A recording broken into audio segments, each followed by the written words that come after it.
Aktori dhe poeti Çon Lajçi ka reaguar ashpër ndaj etiketimit të kundërshtarëve politik si agent të Serbisë apo Rusisë, duke shprehur zhgënjimin e tij të thellë ndaj një mentaliteti që sipas tij nuk ka ndryshuar shumë nga koha e komunizmit.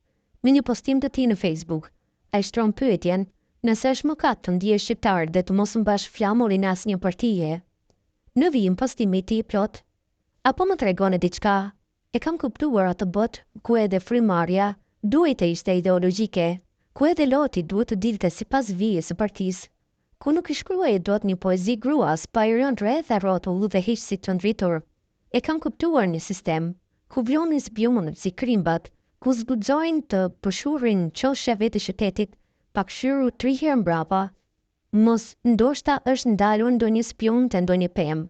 E kam kuptuar një sistem të çmendur, ku nuk guxohet të bëhet dashuri me gruan para fotografisë e averit që dritej varur në mur. Kur i shkryje gjunjët për të sjellë në jetë 10 fëmijë për të bërë titan kombar, kur nuk guxohet i shkruaje vargjet e zemrës për rule, apo kaçe.